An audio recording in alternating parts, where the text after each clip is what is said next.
yeah, go ahead and let this butcher baker and candlestick maker act go. Because no matter how many times you try to explain to us why your alleged husband has 11 kids but only one by you forever come out looking like the biggest dummy.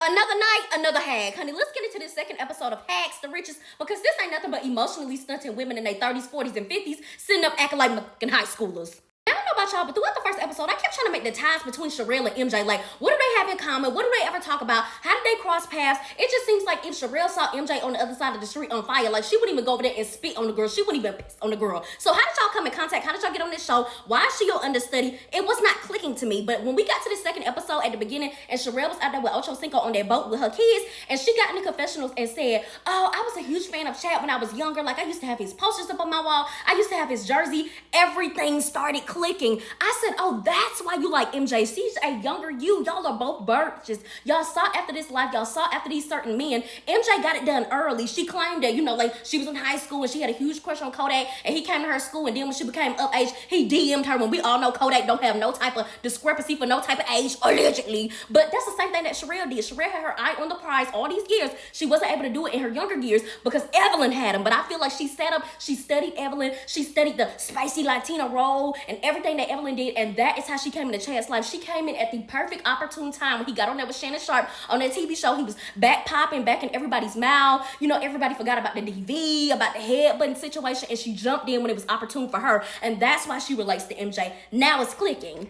And I don't know if y'all people, ever since Ocho Cinco had that situation with Evelyn, he's been making it very, very clear that he wants a woman with her own life, a woman with her own business, a woman with her own paper, a woman with her own kids. Like, she needs to be able to depend on herself outside of him. And I feel like Sherelle looked at that and said, you know what, I got that. I can be Evelyn and the boss bitch all in one. And she ran into his life and swept him off his feet. It was supposed to be nothing but a hit it and quit it, but it went too motherfucking far. Because I keep trying to tell y'all, she's an ex-military woman, so she was like, boom, got that. I already got my own kids, and I can continue to have kids, which he really, really wanted. Got that off the list. I got my own money. Got that off the list. Oh, I'm a realtor, so I'm making big cash still currently. Got that right there. Then she's the HBIC of her friend group. All these girls on this show talking about some, if Sherelle wants you out, then you're out. So she feeling like, oh yeah, I got all of that. Like, I have all the qualities that Evelyn had, plus more. And then the only thing that she was missing was to be on a reality TV show. And then she went and got that. Selling Tampa. Boop, crossed that off the list. Oh, she was perfect for Chad. When she said that she jumped into his DMs, I said, of course you fucking did. You was sitting in the wings. You already knew you was the past girl that he needed, but then you became the current because you were listening to the Shannon Sharp podcast of him talking about,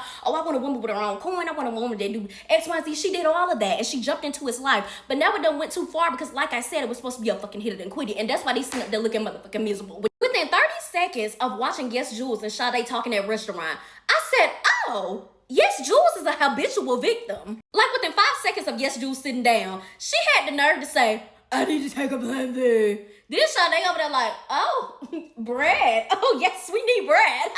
Like, honey, I am Sade and Sade is me, because I'ma always sit up there and sip my Sprite and eat my bread while you spill all of your guts out on the table and I give you nothing. Now, the reason I said that W.A.G.S is a habitual victim is because within seconds of her saying she needed to take a plan B, she didn't turn right back around and say, hey, I'm fooling with my baby daddy. Yeah, the baby daddy that's barely in our current little girl's life, the one that's barely making an effort now. Like, you cannot be going shit crazy over this barbarian named Duke that's still in the football field. Like, I looked him up on Google. He finding him up with the haircut, but he gotta be a terrible person if he rumbling in the sheets with your motherfucking ass. Like, girl, if he didn't show up the first time, why did you jump back in the sheets with him and think he gonna show up the second time? Talking about some, well, maybe we could be a family. Girl, he don't want to be a family. He never said that. Y'all just rumbling in the sheets. He playing in your motherfucking face, girl. Then you said that he talked down on you and say you nothing but a bottle girl and all you do is hang out with IG models and you're a club promoter. You don't do nothing important. All you do is know important people that make you feel like you're important. Like, he talks down on you like a motherfucker. And this is what I mean by being a habitual victim. She goes back to situations like that so she can then be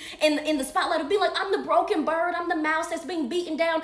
I'm not the big bad Jules that's saying racist things on the internet and doing stuff to people and playing victim. Like, it's always a victim mentality with this girl. Then she turned right back around from literally saying that she put herself back in a situation to be with a man that did not give a fuck about her the first time, to then start talking about Kanye because Sade asked her, like, oh, you still working with Kanye? Because Sade didn't give a fuck about her talking about the baby daddy, because it's like, why are you back over there? Like, have common sense, girl. Like, it's not clicking. She started talking about Kanye, and she said that she's not working with Kanye because Duke did her in dirty. Talking about some Duke didn't want me to do the Donda campaign. He didn't want me to do the presidential campaign. He wouldn't let me go out. He wouldn't let me do X, Y, and Z with the baby. And that's why me and Duke came together, and that's why I don't work for Kanye. Everything is somebody else's fault.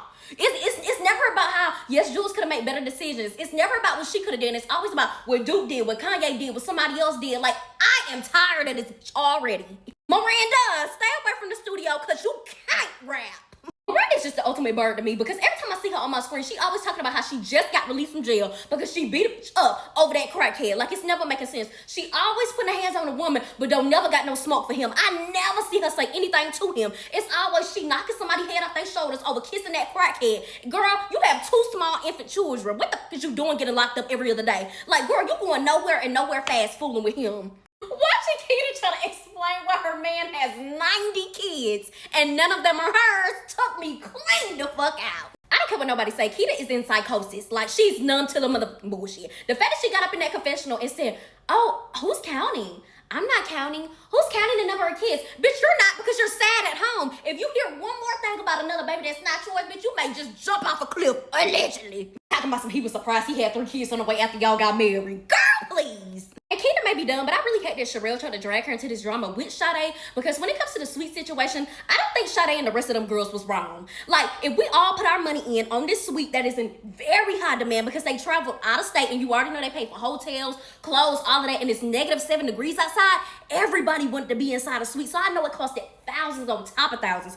All of them girls pay a pretty penny a piece. Like, come on now. So you saying this brand want to come in here and film around us with us in the background? Absolutely not. They need to reimburse us for this suite and then they can come in here and film. Don't try to make it seem like it was just Sade that said, no, I don't want them to come in. Sade probably was one of the people that was vocal and was like, hey, me and like 20 other girls want to say no, like they can't come in there. Don't really care. Y'all can go somewhere else in the building and film. You didn't have to go out there in the -7 degrees. Like, so I don't like that. Keita probably mentioned that a little bit to Sherelle and didn't have no drama or no mal intent behind it, no malicious intent, but Sherelle took it and was like, I hate Sade ass, so I'm gonna bring it up and I'm gonna make it seem like Keita got a real issue, and I don't like that. Now, Keita, I ain't gonna let you off that easy though, because when you and Sherelle was talking, you brought up the rooftop party and said that, oh, I feel like Sade invited her man because like she was kind of standoffish and I feel like she just kind of had an issue with me from like the sweet situation. And then they put the clip on of you asking Sade in front of everybody, knowing that these girls don't like Sade, talking about some, so it's like, is your man, like, is he gonna be playing for the team next year? That's where the elitist comes in. Like, the other stuff with Stoney, that's colorism, but this right here is elitism. You know that your man is a big pivotal person on this team. You know Tariq Hill is a big part of that fucking team. And you know that her man is a free agent at this point. He don't know if he coming back or not. So you gonna try to ask me in front of all these people, is my man coming back to the team, knowing he don't have the wherewithal or the authority to even decide that. Like, we don't know where we going. Like, that's embarrassing. Like, that's a very stressful time for a lot of these girls.